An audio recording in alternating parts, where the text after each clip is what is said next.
எல்லாம் தெரிஞ்சுக்கிட்டு பேசுங்கடா, எல்லாம் தெரிஞ்ச மாதிரியே பேசாதீங்க.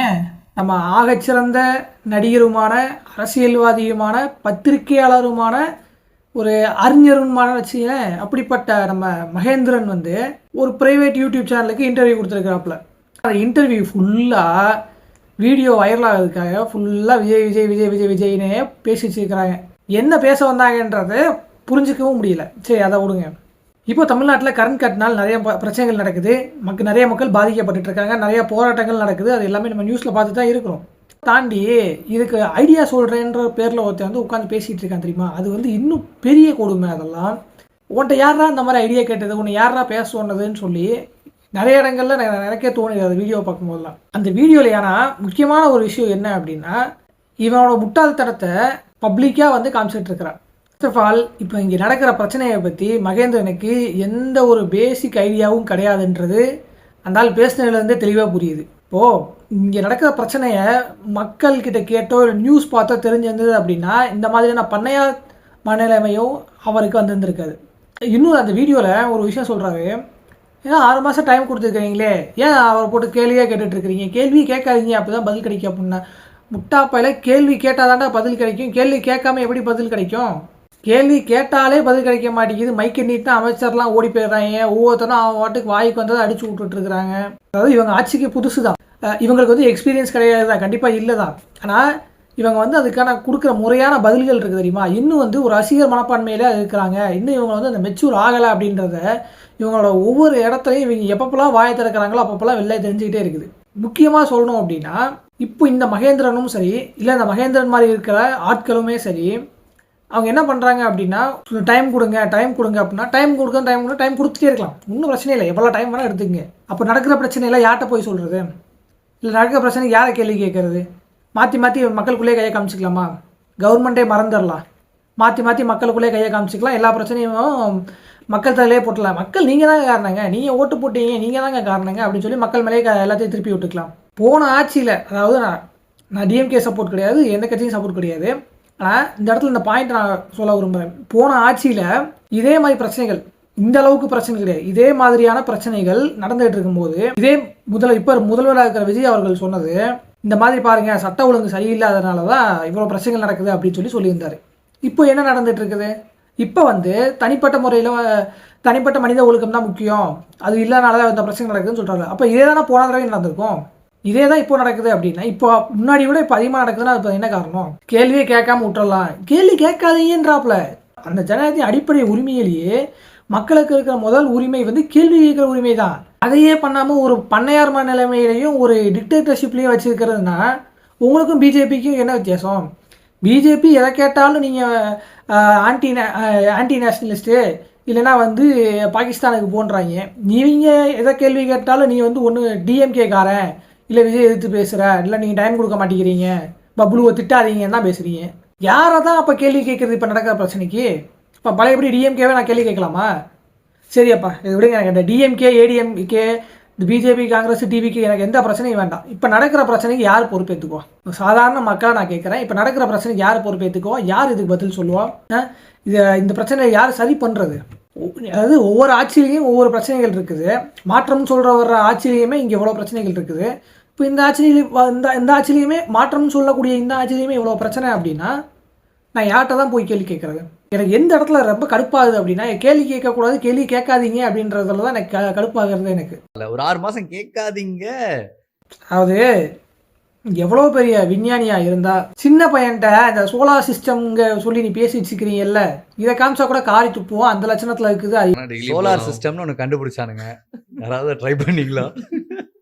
எனக்கு இந்த சோலார்லேருந்து எப்படி வெயிலேருந்து ஒரு 2 வயரை வச்சு ஒரு 2 மோட்டரை வச்சு எப்படி ஃபேனை கிரியேட் பண்ணி எனக்கு தெரியும், நான் பண்ணிக்கிறேன் ஜாலியா. ஓகே, இதில் என்ன சொல்லுங்க, ஏன் வீட்டில் வந்து கரண்ட் எடுத்துக்குங்க, ஏன் வீட்டில் கூட கரண்ட் எடுத்துக்கோங்கன்ற நான். உன் வீட்டில் தான் வந்துட்டு அனல் மின்சாரம் இருக்குது, உள்ள நியூக்ளியர் பிளான்ட் வச்சுக்கிறீங்க, உங்கள் வீட்டிலலாம் வந்து எடுத்துக்க வேண்டிய கரண்ட் எடுத்துக்க வேண்டிய நேராக வந்து வீட்டில் வந்து மெயின் போர்டில் வயரை சொல்லி தமிழ்நாட்டுக்கு கரண்ட் கொடுத்துடலாம். ஈஸியான வேலை தானே. இவங்களோட முட்டாள்தனத்தின் உச்சம் என்ன அப்படின்னா, இவங்க பேசுறதெல்லாம் கரெக்டு, இவங்க சுற்றி நடக்கும் இந்த விஷயங்கள்லாம் கரெக்டு, இவங்க சொல்கிறது மட்டும் நடக்குதுன்றத நம்மளை நம்ப வைக்கிறதுக்கு முயற்சி பண்ணுறாங்கல்ல, அதுதான் இது இருக்கிறதுலேயே பெரிய முட்டாள்தனமாக நான் பார்க்குறேன். Maximum they very happy even though they understand. நான் எல்லாரையும் நான் மீட் பண்றேன், மக்களை, சாதாரண மக்களை நான் மீட் பண்ணும்போது, நான் பேசும்போது நான் கேட்கறேன், என்னன்னா ஒரு மேல சும்மா இந்த அலிகேஷன்லாம் வருது, என்ன உங்களுக்கு எப்படி இருக்குதுலாம் கேட்கும்போது, என்ன தம்பி அந்த மனுஷன் 6 மாசம் டைம் கொடுன்னு கேட்டாரு, அதையும் புரிஞ்சுக்காம கேள்வி மேல கேள்வி கேட்கறானுங்க, ஓட்டு போட்ட நாங்களே சும்மா இருக்கிறோம், மைக்கை வச்சு கேள்வி கேட்க அப்படின்றாங்க இவங்க. இது எந்த அளவுக்கு மோசமா அடுத்தடுத்து போய்கிட்டு இருக்குது அப்படின்னா, ஒரு பிரச்சனை நடந்துட்டு இருக்குன்னா பேரலா இவங்க வந்து இன்னொரு இடத்துல பாருங்க, எங்க சிஎம் பாருங்க எப்படி அழகா இருக்காருன்னு பேசிட்டு இருக்கானுங்க. இல்ல என்ன பண்றாங்க, இந்த இடத்துல இந்த பிரச்சனை நடந்துச்சுன்னா போன ஆட்சியில் இந்த பிரச்சனை நடக்கலையான்னு பேசிட்டு இருக்காங்க. அப்ப இப்ப நடக்கிற பிரச்சனை என்னடா பதில் சொல்ல போறீங்க? இப்ப நடக்கிற பிரச்சனைக்கு யாரா பதில் பொறுப்பேற்றுக்க போறீங்க? யாராவது பொறுப்பேற்றுக்கணும்ல. எதை தொட்டாலும் எதை சொன்னாலும் போனாச்சுன்னா எனக்கு வந்து நீங்க பேசுறத பார்த்தாலே வெறுப்பா இருக்குது. எனக்கு என்னமோ இவங்க நம்மளை இந்த மாதிரி நியூஸில் பார்க்க விடாமல் இந்த மாதிரி பண்ண வச்சு நம்மளால் பார்க்க விடாமல் பண்ணுறதுக்கான ஒரு முயற்சியில் இருக்கிறாங்களோ அப்படின்ற மாதிரி எனக்கு தோணுது. இதை எப்போ பாரு இதை தான் பண்ணிகிட்டு இருக்க போகிறாங்க அப்படின்னு ஒரு அலுப்பு தட்டுற மனநிலைமைக்கு, ஒரு என்ன சொல்கிற ஒரு சகிப்புத்தன்மையே இல்லாத மனநிலைமைக்கு அவங்கள கொண்டு போயிடுவாங்களோ அப்படின்னு சொல்லி தோணுது எனக்கு. இந்த உருவை மாதத்தில் இத்தனை விதமான அறிவாளிகள் வெளில வந்துட்டு இருக்கிறாங்க. இன்னும் இந்த 5 வருஷம் இருக்குது இந்த ஆட்சி முடியறதுக்கு. எத்தனை விதமான கிறுக்கர்கள் வெளில வர போகிறாங்க, என்னென்ன பிரச்சனைகள் கொண்டு வர போகிறாங்க, இங்கே ஆல்ரெடி இருக்கிற பிரச்சனையில் என்னென்ன தலையிட்டு என்னென்ன குழப்படி பண்ண போகிறாங்கன்றது எனக்கு புரியலை. ஏன்னா ஆல்ரெடி இருக்கிறவங்க ஆல்ரெடி இருந்தவங்க அரசியல்வாதிகள், சரியா? நல்லது பண்ணுறாங்க கெட்டது பண்ணுறாங்கன்றவங்க ஆல்ரெடி இருந்தவங்க அரசியல்வாதிகள், அரசியல் பண்ண தெரிஞ்சவங்க. இப்போ இருக்கிறவங்க புதுசாக வந்துருக்கிறவங்க, அந்த என்டையர் பார்ட்டியே புதுசு. அதில் உள்ளே இருக்கிற ஆட்கள் வந்து குளறுபடியான ஆட்கள் தான். ஆனால் ஒவ்வொருத்தரும் ஒவ்வொரு மனநிலைமையில் இருக்கிறாங்க. யார் என்ன பண்ண காத்துட்டு இருக்கிறான்றது யாருக்குமே தெரியாது. ஆனால் வச்சு செய்ய போகிறாங்கன்றது மட்டும் நல்லா தெரியுது எனக்கு. ஏன்னா இவங்க பேசுறதை பார்த்தா, இவங்க அடிப்படையாக பேசுறதை பார்த்தாலே பயமாக இருக்குது. எதிர்த்து பேசக்கூடாதுன்றாங்க, இவங்களும் எதிர்த்து பேசவும் மாட்றாங்க. என்ன செஞ்சாலும் தலைவர் நல்லதாக செய்வாருன்றாங்க. அப்போ நீங்கள் எதுக்குடா நிற்கிறீங்க? நீங்கள் எதுக்கு என்ன தான் பேச போகிறீங்க? அதாவது ஒரு கேள்வி கேட்க முடியலைங்க. எனக்கு மெயினாக அது வருத்தம் என்னன்னா, ஒரு கேள்வி கேட்க முடியலை. எந்த கேள்வி கேட்டாலும் போன ஆட்சியில் பண்ணலையான்றாங்க. அப்போ நீங்கள் என்னத்துக்குடா மாற்றம்னு வந்தீங்க? நடிகர்கள் வந்து கேள்வி கேட்கக்கூடாதா அப்படின்னு கேட்டிங்கன்னா கண்டிப்பாக கிடையாது. நடிகர்களாக இருந்தாலும் சரி, அவங்க மனுஷங்க தான், அவங்க ஓட்டு போகிறவங்க தான், கண்டிப்பாக கேள்வி கேட்கணும் தான். ஆனால் இந்த சப்போர்ட் பண்ணுறன்ற பேரில் இந்த கிறுக்குத்தனத்தில் வச்சு வாழ்ந்துட்டு இருக்கிறாங்க இல்லை, இவங்க தான் இருக்கிறதுலே முக்கியமான ஒரு பிரச்சனை. இது எப்படி இவங்க டிஃபெண்ட் பண்ணுறாங்க ஒவ்வொரு விஷயத்துக்கும் அப்படின்னு பார்க்கும்போது நாளுக்கு நாள் பயமாக தான் இருக்குது. நம்ம ஒரு பிரச்சனையாங்க இது பிரச்சனைன்னு கொண்டு போய் காமிச்சோம் அப்படின்னா, போன ஆட்சியில் பண்ணலையா, இல்லை அப்போ பண்ணலையா, இப்போ பண்ணலையா, இல்லை இதெல்லாம் ஒரு இதுவா, எங்கள் அண்ணா கஷ்டப்படுறாரு, எங்கள் அண்ணன் எதுவும் சொல்லாதீங்க, அவர் எதுவுமே சொல்லாதீங்கன்றாங்க. என்னங்க இப்போ அவர் நீங்கள் கேள்வி கேட்ட மட்டும் உங்களுக்கு என்ன கரண்ட் வந்துடுவாங்க போகுது? அவர் மைக்கு முன்னாடி வச்சுட்டு ஏன் இப்படி நடந்துச்சு அப்படின்னா கரண்ட் ஆன் ஆகிடுவாங்க வீட்டில்? ஆகாதுல்ல, ஏன் கேட்குறீங்க?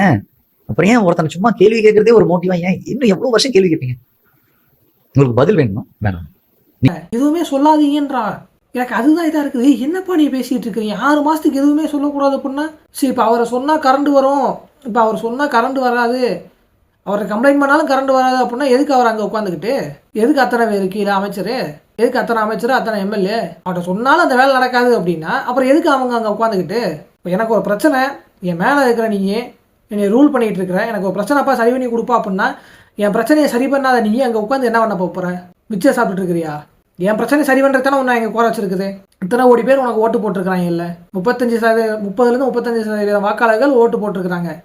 அப்படிங்கிறப்போ அவங்க பிரச்சனையை சரி பண்ணுவாங்கன்னு நம்பி தானே உட்கார வச்சுக்கிறாங்க. நீ உன்னை ஆட்சியில் வந்து உட்கார வச்சா நீ அடுத்தவனை கையை கட்டிட்டு போவேன்னா உட்கார வச்சுக்கிறாங்க. மாற்றங்கிறது நீ அடுத்தவனை குறை சொல்கிறதையோ இல்லை அடுத்தவங்க பழி போடுறதையோ மாற்றம் கிடையாது. அவங்கள்லேருந்து நீங்கள் எந்த அளவுக்கு வித்தியாசப்படுறீங்கன்றதான் மாற்றம். எல்லாத்துக்கும் அவங்கள கையை காட்டுறது மாற்றம் கிடையாது, ஏமாற்றம் மட்டும்தான்.